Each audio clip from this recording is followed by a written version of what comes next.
So what's your take on this? Should social media be considered as a distraction? तो corona का time था तो online ही होता था, हमारे को अभी डर भी नहीं था कि इतना स्टडी करना चाहिए।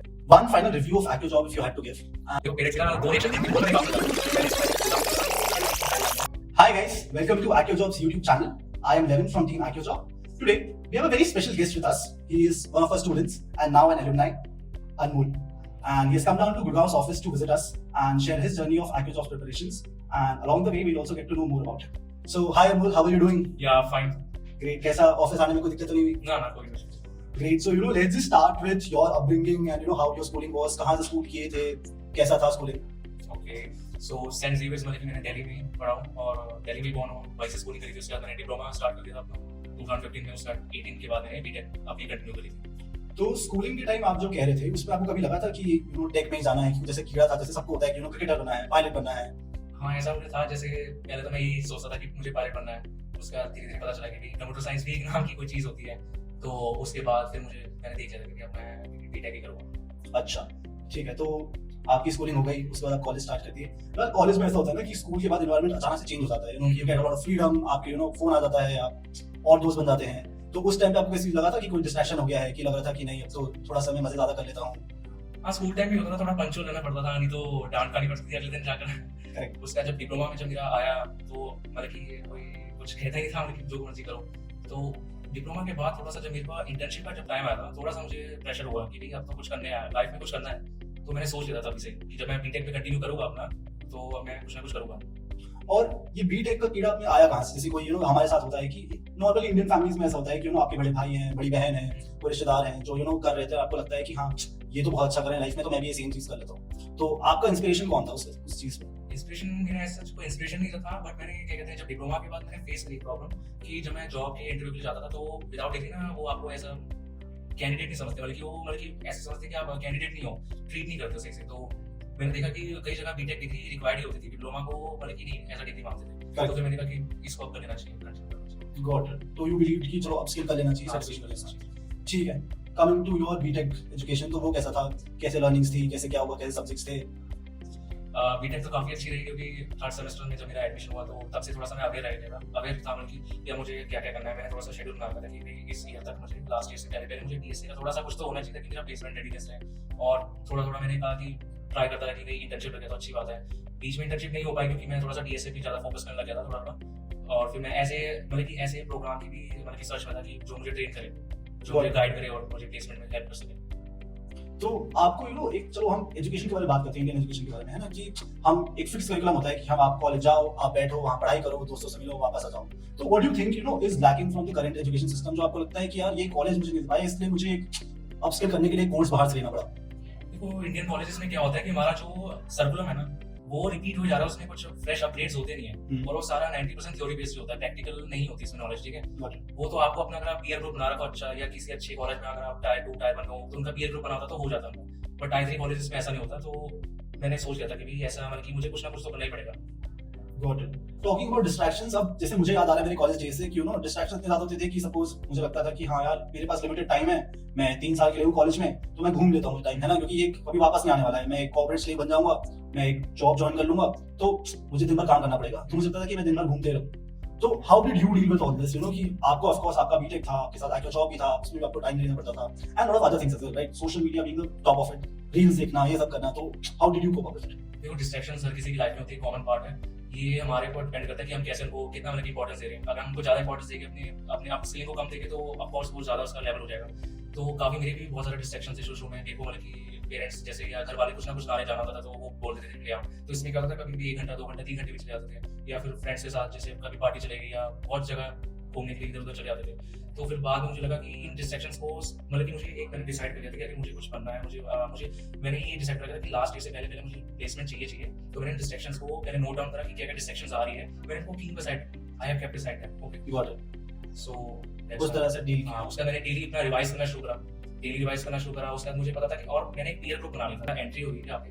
Got it. तो मैंने एक पीयर ग्रुप बना रखा था, जिससे कि मैं अपने एक जो होता है ना कि लेवल, कि मेरा लेवल कहाँ पे है, मैं अपने फ्रेंड्स के साथ लेवल पे हो गया, मैं पीछे जा रहा हूँ, तो मुझे बहुत ज्यादा मोटिवेट करता था कि हाँ आज तुझे इतने क्वेश्चन करने करने ताकि मेरा भी अच्छा लेवल हो, मेरी भी अच्छी प्लेसमेंट हो। So one key takeaway from what Anmol said is कि you should have a very good peer group, right? Yeah. जिससे आप कंपेयर करते रहो, आप देखते रहो कि आप कितने पानी में हो, वो लोग कितना प्रैक्टिस कर रहे हैं, आपको अंडरस्टैंडिंग होते रहे कि हाँ चीजें सही चल रही है ना? Coming to that, ये तो बहुत ही अच्छा आपने एक टिप दिया। उसके बाद let's just talk about how AccuJob came in your life. और उस टाइम पे क्या सिचुएशन था, कैसे, आई थिंक कोविड टाइम पे तो जॉब्स की ऐसी बहुत मारामारी चल रही थी, and what was the first thought behind कि आप मुझे उस दिन के बताओ जैसे आपको लगा कि हाँ यार अब थोड़ा पैनिक हो गया है, अब मुझे अपस्किल अपने आप को करना पड़ेगा। मेरे को 4th सेमेस्टर के बाद से थोड़ा लगने लगा था कि मेरे से नहीं हो रही डीएसए, क्योंकि हर कोई बच्चा जो टायर 3 में कर रहा है काम वो कर रहा है, तो उसका यही होता था कि जो डीएसए कर रहा है पर वो पैटर्न नहीं फाइंड कर पा रहा उसके, या प्रॉपर उसको गाइडेंस नहीं मिल रही, जिसकी वजह से ना या तो उसकी कंसिस्टेंसी ब्रेक हो जाती है या फिर उसका कुछ ना कुछ ब्रेक हो जाता है उसका जो उसका लेवल बनता है। तो मुझे उसी चीज की मतलब कि मैं सर्च कर रहा था कि मुझे ऐसा कोई प्लेटफॉर्म मिले जो मुझे गाइड करे, चाहे कोई ऐसा स्टैंड अलोन टीचर मिल जाए या कुछ ऐसी ऑर्गेनाइजेशन मिल जाए जो मुझे टीच करे, या मैं इंटर्नशिप करूँ किसी जगह पे जहाँ पे मुझे ये चीजें बताई जाए सारी। तो फिर मैंने गूगल पे इधर उधर सर्च करना शुरू करा, तो फिर मुझे इसका मिला। और सबसे बड़ी बात ये है कि इसको मैंने कंपेयर करा था और के साथ, इसमें जो मुझे सबसे ज्यादा यूनिक चीज ये लगी कि इन्होंने ट्रांसपेरेंसी जो मेंटेन करी है वो औरों ने इतनी नहीं कर रखी, क्योंकि जैसे हमारी जैसे मेरी समय करंट वीडियो हो रही है वो औरों की मैंने देखा बहुत कम होती है, तो मुझे ट्रांसपेरेंसी से मुझे बहुत ज्यादा इसमें लगा कि इस पे मुझे इन्वेस्ट करना चाहिए टाइम और ये मेरे लिए राइट होगा। Got it. So again, I think one more key takeaway from this video is कि anything which you're doing जो आपको लगता है कि आपको अपस्किल कर सकता है या तो is one big important decision of your life, right? आप उसको थोड़ी एग्जामिन करो, कंपेयर करो चीजों से, कि अच्छा यही से सबसे अच्छा है कि मेरे पास और ऑप्शन है, and then you pick the best out of the lot, right? या वही रिसर्च करनी चाहिए हमें। एब्सोल्युटली, ठीक है। सो वी अंडरस्टूड कि पैनिक था, यू डिसाइडेड कि चलो मैंने सब कंपेयर कर लिया, फिर मैं AccuJob एनरोल कर लिया। उसके बाद क्या once you saw the curriculum did you think कि हाँ मुझे तो पहले से मैं आता है ये सब चीजें कि ये तो बहुत ओवरवेलमिंग लग रहा है कि कि नहीं मैनेजेबल हो जाएगा? मैंने थोड़ा सा तो डीएसए कर ही रखा था, तो थोड़ा मुझे पिकअप अच्छे से हो गया था। बीच में थोड़ा सा हुआ ऐसा कि प्रॉब्लम्स आने लगी थी, जैसे कुछ नए हमने पैटर्न्स नहीं देखे होते, तो कभी कभी स्टक भी हो जाते थे। ऐसा भी होता था कि जैसे नेक्स्ट मॉड्यूल में चलेगा पिछले मॉड्यूल का भूलने लग जाते थे रिवाइज करने की वजह से, ना करने की वजह से, तो ये चीजें प्रॉब्लम होती थी। उसके बाद हमने यही करा था कि पीयर ग्रुप में अपने शेयर करके पढ़ते थे, तो ये चीज सॉर्टेड आउट होती थी। Absolutely, and आप हमें एक दिन के बारे में बताना चाहोगे जब आप स्टूडेंट थे कि how was the routine like, कैसे, कितने बजे आप उठते थे, कितने बजे आप पढ़ते थे, कितने बजे सोते थे? ओके, सो मतलब मेरा उस समय 6th सेमेस्टर चल रहा था जब मैंने ज्वाइन किया था इसको, तो वही था कि वो कोरोना का टाइम था, तो ऑनलाइन ही होता था, हमारे को अभी डर भी नहीं था कि इतना स्टडी करना चाहिए। तो कॉलेज को तो मैंने असाइड कर दिया था कि कॉलेज स्टडीज को मैं ज्यादा नहीं करूंगा, तो डीएसए पे मैंने कोई करा था कि 10 आवर्स कम से कम डिवोट करे थे मैंने। 10 hours a day? या 10 hours a day. Guys, 10 hours a day? 3 hours उसमें वीडियोस ही होगी और बाकी 6 to 7 आवर्स अपने। तो अगर आप 10 घंटे पढ़ रहे हो तो आप बाकी काम कब कर रहे हो? दोस्तों से मिलना, घूमना, मम्मी पापा से मिलना, बातें करना? इसमें मतलब कि रात को जैसे 10-11 बजे मिल जाता था, मैं आधा एक घंटा चले जाते थे शाम को, क्योंकि मैंने क्या करा था अपने आप को बाहर जाने से पूरा रिस्ट्रिक्ट कर दिया था, सिर्फ मैं रात को ही निकलता था 10-11 बजे हो जाता था। So lot of dedication, lot of sacrifices took you there, right? करना ठीक है, एंड ठीक है, so we got to know कि यार आप इतना टाइम अपना हार्ड वर्क कर रहे थे, इतना डिवोट कर रहे थे, ठीक है। कट टू फॉर कितने मंथ्स ये सब सेम रूटीन चला?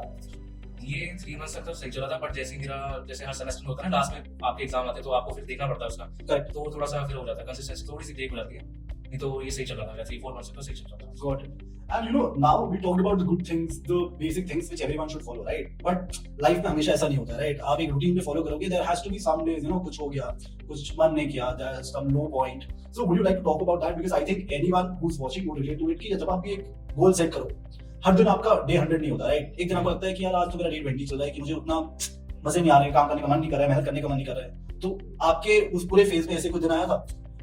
हाँ, मेरे बहुत सारे ऐसे दिन आते हैं। देखो एक्सक्यूजेस तो बहुत सारे मिल जाते हैं कि आज मुझे ये हो गया, आज तो मेरा मन नहीं कर रहा, या आज तो चलो मैं प्रैक्टिकल एग्जामिनेशन देख रहा हूँ, मैं तो कॉलेज में ट्राई करके थक गया, आज नहीं हो रहा। बट मैंने इस पे फोकस नहीं करा, मैंने हमेशा ये फोकस रखा कि अपनी डीएसए पे ज्यादा फोकस रखा था कि मेरा होता चलेगा, चाहे मैं कुछ भी ना करूँ ना, तो पर मैं इतना करता था कि 1 घंटा कम से कम मैं डिवोट कर ही देता था। अगर जब मेरा एग्जाम के भी टाइम थे, जब मेरे फाइनल एग्जामिनेशन दे रहा था मैं सेमेस्टर के, तभी मैं 1 घंटा कम से कम दे रहा था कि मेरा वो जो मेरा कंसिस्टेंसी बनी आ रही थी ना, वो ब्रेक ना हो जाए किसी तरीके से। Got it. So again, very good takeaway from what Anmol said is कभी भी आप अपने एफर्ट को जीरो मत कर दो ना। जिस दिन आपको लगता है कि आज मुझे मन नहीं कर रहा है, you study or you work, थोड़ा सा ही करो, पूरा 100% मत दो, but just don't have a zero day altogether, what we call। वो कहते हैं हिम्मत नहीं आनी चाहिए, बल्कि बंदा तभी हारता है जब वो हिम्मत हार जाता है। Absolutely, I think that is what we think our audience can also relate to it, would understand कि जिस दिन भी आपको लगे यार कि आज मेरा बहुत ही खराब दिन चल रहा है, आप ये बात याद रखना कि इन्होंने वही सेम चीज किया, थोड़े एफर्ट्स करते रहे अपने खराब दिन में भी, एंड आज यहाँ बैठे हुए, ठीक है। We talked about good days, we talked about bad days, और ये सब टाइम पे यार ये बताओ कि आप सोशल मीडिया में एक्टिव थे, आप लिंक्डइन, इंस्टाग्राम, फेसबुक ये सारा कुछ चला रहे थे? कभी कभी मैं लिंक्डइन पे आ जाता था, क्योंकि जब मैं अपने पीएस को देखता था ना, या अपने बैच में, जैसे बैच में होता था कि ये बंदा प्लेस हो गया, तो थोड़ा सा अपने आपको मोटिवेशन मिलती है, बंदा और करता है डीएसए की, या इसकी भी लगी अब अपनी भी लगेगी या बस। तो मोटिवेट करने के लिए मैं सोशल मीडिया पे जाता था। हाँ, कभी कभी थोड़ा सा टाइम वेस्ट भी हो जाता था, कभी कभी जैसे इंस्टाग्राम पे लगे ना, तो पता नहीं चलता कि कब 4 घंटे हो गए। तो ऐसे भी कभी कभी हुआ, बट मतलब कि करेक्ट टाइम पे ना मैंने इनको अनइंस्टॉल भी कर दिया था, जब अपने पूरी स्टडी लेवल पे आ गया था।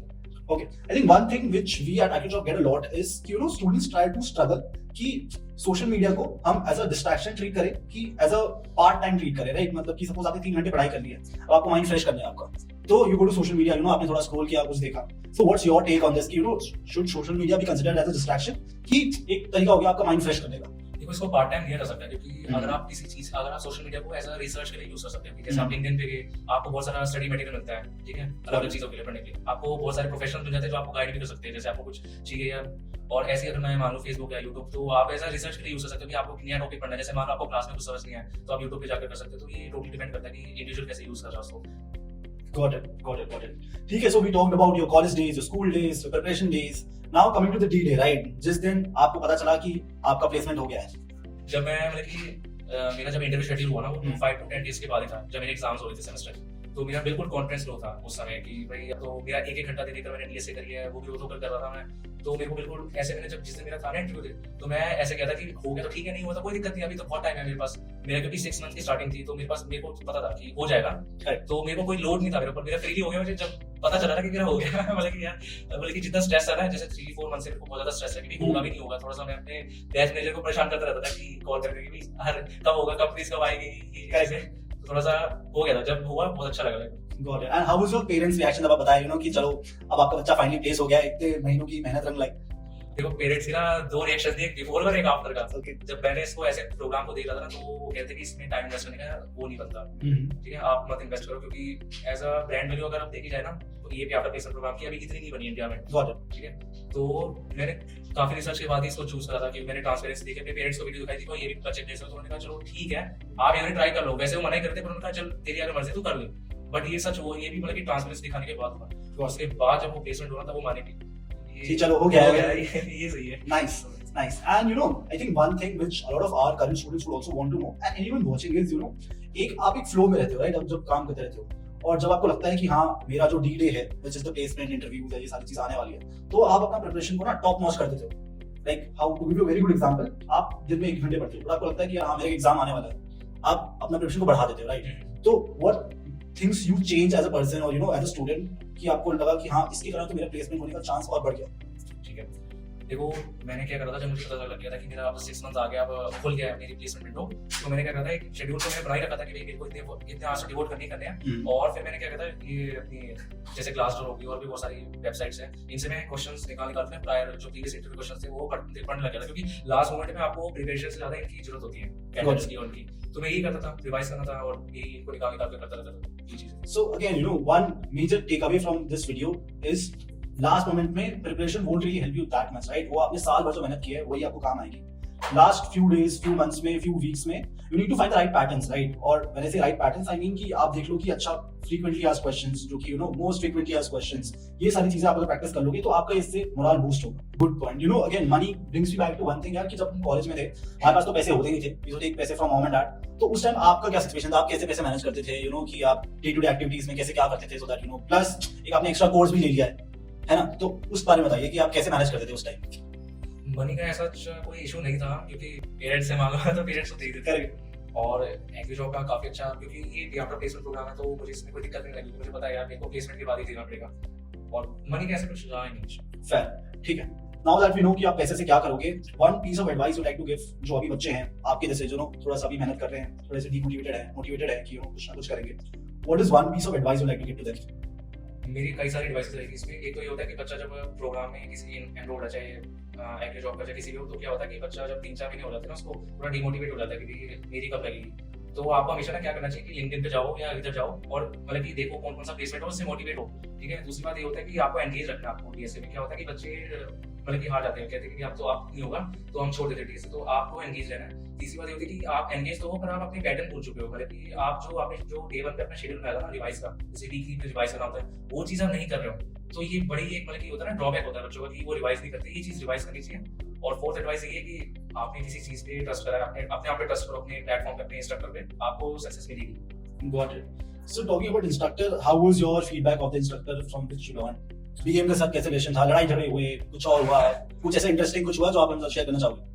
फर्स्ट मंथ में ऐसा ही हो गया था कि जैसे मान लो मैंने पहले बताया था कि हमने चीटिंग से पास हुए थे तो मैंने ठीक है, सबसे स्टोरी टाइम गाइस, चलो बताओ कि कैसे चीटिंग से पास हुए थे। जो फर्स्ट मंथ जब मेरा एंट्री हुआ तो मैंने कहा यार बैड इंप्रेशन नहीं पड़ना चाहिए एंटीडॉक पे। तो Okay. हमने कहा चलो सामने अपना डिबेट करो चाहे कैसे भी पास हो। उसके बाद क्या हुआ कि मैंने अपने जितने भी चीटिंग चीटर्स थे मैंने बता दिया हमको बैच मेजर को, वो बच्चे फेल हो गए थे बैच मेजर फेल कर दिया। अच्छा कौन सा बैच था ये? ये 24C था अपना। So students of batch 24C, you और know किसने बताया था? अच्छा उस दूसरी बात बैच मेजर काफी पोलाइट है, मतलब कि डिसेंट है, मतलब कि कभी मेरे को टेंशन होती थी ना, जैसे मेरे पेरेंट्स पूछते थे यार तेरा कब होगा प्लेसमेंट, तो मेरे को भी स्ट्रेस हो जाता है कि कब होगा, अपना डिमोटिवेट हो जाता बंदा कि भी। तो मैं ये बात ना जो मेरे को टेंशन होती थी ना इससे रिलेटेड मैं पूछता था, तो वो हमेशा गाइड करती थी। जैसे एक बार क्या हुआ कि मैं 3-4 महीने से डीएसए करता पर मैं फर्स्ट मॉड्यूल के सेकंड मॉड्यूल पे कुछ भूल गया था चीजें, Got it. तो मैं डिमोटिवेट हो गया कि मैं तो भूल ही जा रहा हूँ, मैं करूँगा क्या, मेरे को नेक्स्ट मॉड्यूल में जाया जा रहा हूँ पीछा। तो उन्होंने क्या करा कि भाई उन्होंने एलुमनी से बात कराई, मेरा थोड़ा मेरा जो कॉन्फिडेंस है वो फिर से एक नॉर्मल लेवल पे आ गया। मुझे पता चला ऐसे ऐसे इंडस्ट्री में यही क्वेश्चन पूछे जाते हैं, ऐसे नहीं होता कि मैं कुछ ज्यादा ही पहाड़ होता है वो नहीं Correct. किया था। इंस्ट्रक्टर्स का फीडबैक बहुत अच्छा रहा कि देखो प्रोडक्ट बेस्ड कंपनीज के इंस्ट्रक्टर्स है, इसमें तो डाउट ही नहीं हुई। और जब भी हमें जैसे हम हैंड रेस करते थे तो मतलब कि एट स्पॉट हमें मिलता था, हमें Got it. Chance to speak. Chance उसकी, और वो मतलब क्लियर करते थे। और 2-2 घंटे भी लग जाए ना चाहे सेम डाउट को, तो कभी मना नहीं करा उन्होंने, चाहे अगले दिन भी पूछ लो। तो इंस्ट्रक्टर्स काफी अच्छे थे, जैसे गौरव सर हो गए हमारे, और भावी सर हो गए, और भी बहुत सारे सर थे। Got it. और हाँ, एक और बात है कि जो हमारे इंस्ट्रक्टर्स जो एक खास बात मुझे अच्छी बात लगी कि जो इन्होंने शीटें मार की पैटर्न वाली बहुत बढ़िया है, वो बहुत हेल्प करती है बच्चों को। Got it. Got it. Got it. So again, you know, one major learning from what Anmol said is आप communicate करो चीजों को, है ना?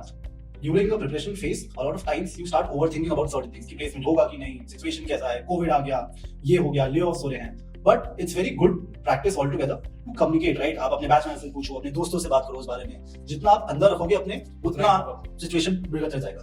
Correct. ठीक है, that is great. Coming to the last question of the day, one final review of AccuJob if you had to give, and you know what was your best memory of AccuJob? जो मैंने day 1 पे decision लिया था ना, वो आज मेरा मतलब कि फ्रूटफुल रहा है मेरे लिए, क्योंकि मैं प्लेस हो गया हूँ। एंड मतलब ये होता है कि आप कोई भी चीज करो तो रिसर्च करके करो। तो अगर आप कोई भी प्रोग्राम में एंगेज हो रहे हो ना, तो उस पे एक तरीके से पूरा भरोसा करो कि भैया आपको ये चीज करवा देंगे, बस आपको अपना काम करना है। ऐसा नहीं कि आपने छोड़ दिया उनके, वो नहीं करेंगे कुछ, ठीक है, आपको भी करना पड़ेगा कुछ सबको।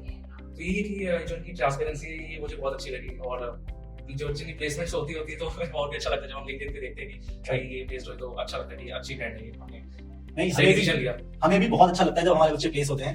And you know, it was lovely talking to you. Thank you for sharing your time. And see you around office होते रहना. So thank you for watching, guys. If you liked the video, please like, share, and subscribe. And keep watching us.